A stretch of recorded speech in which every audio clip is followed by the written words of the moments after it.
which means they are protected by the County Personnel Board and nearly 70 pages of rules and regulations. The one thing about a hardware store is that they are pretty good at fixing things. Not only is the tree laying down on the frontage of the house, but when we took a look inside, there's also two very large branches that are part of this tree that went through like daggers. One of the most important factors in deciding whether or not to keep kids home deals with something before the first bell even rings, whether or not you want to load them on buses to get them to school. Where I'm sitting right now, this was someone's desk, this was someone's classroom. In fact, this was a collection of about 6 classrooms. News 5's Alan Carter has been there this morning. That wind is whipping, but Alan's relaxing. Why not? Why not just relax a little bit?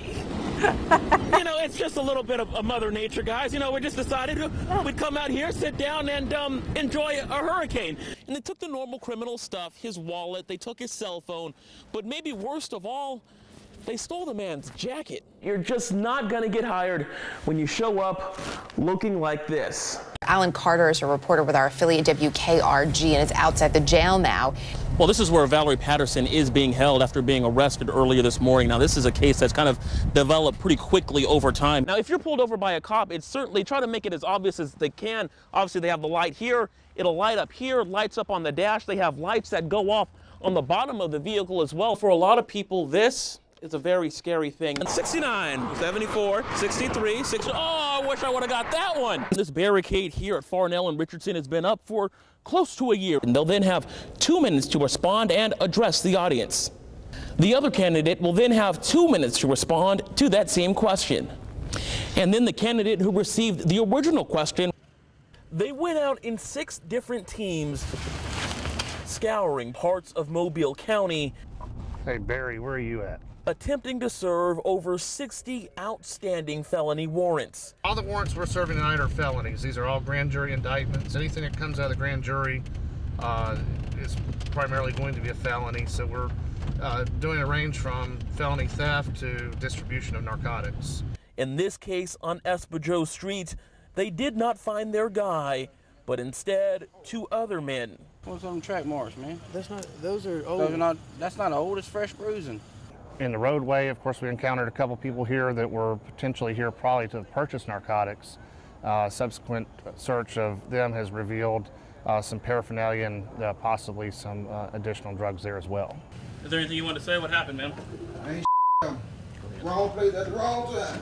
With the team we tagged along with, we hit about half a dozen houses. In some cases, finding the suspect. You promise? I promise you ain't got nothing. Yeah, some bull. I was already on probation since 2015, and they come to pick me up by the warrant from 2013, something that happened before I was on probation. But in others, leaving empty-handed. At this house on Macy Place,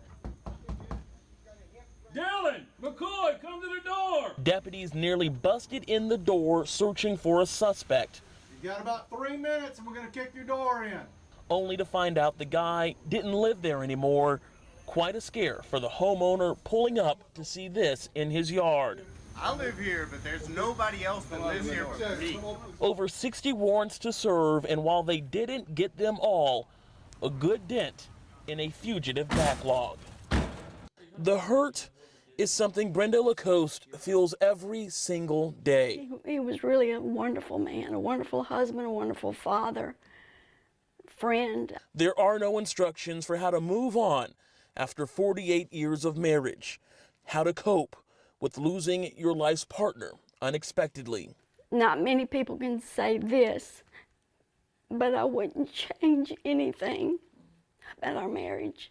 Vincent Lacoste died 4 months ago, a tear in his heart, leaving a hole in Brenda's. People don't believe in love at first sight, but it was for me. It was on a Sunday afternoon, and I saw this really good-looking guy walk down the sidewalk, and I thought, wow, he is so good-looking.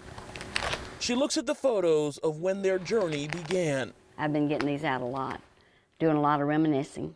The physical items keep him close, but sadly, the ones that she values the most were taken from her home. I left at 3, and less than 10 minutes later, my phone rang.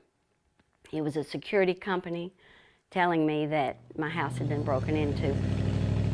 Last month, the day before what would have been their 49th wedding anniversary, thieves kicked in the door to her home off Moffett Road, taking a jewelry box containing Vincent's watch and 2 rings, one of which his wedding band. They mean everything to me because that's a symbol. You know, the wedding band especially is a symbol of our love.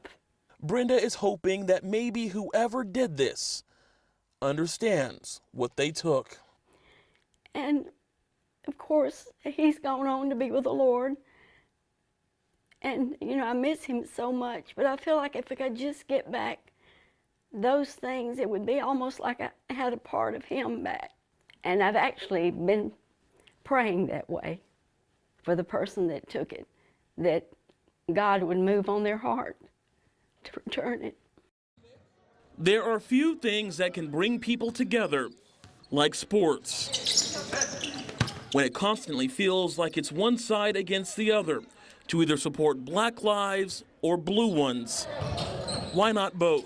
When we can show them we're human, we love the things they love, we're people just like everybody else, and we like to get out in the community and do these things. It's kind of like a unique experience to me to get a chance to play against the police department, for them to take time out their busy schedule to come play against us as well.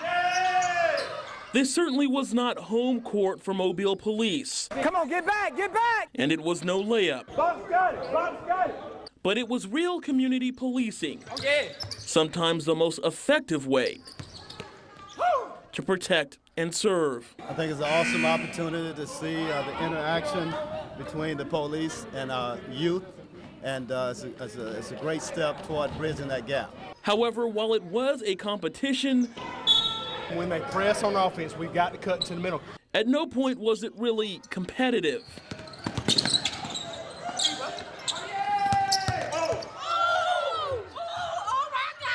Of course, I'm going for the police, but they're really good. The cops were in over their heads right from the tip. Hey man, they playing like they playing their hardest. We just playing hard. But this may be the only instance where a 68-point loss Great shooting, man. Great shooting. still feels like a win. We wish some of them would come and join the force. You know, somebody asked, did you win or did you lose? Well, if we brought the community closer together, we won. And that was the whole purpose of doing this game today. In Mobile, Alan Carter, News 5.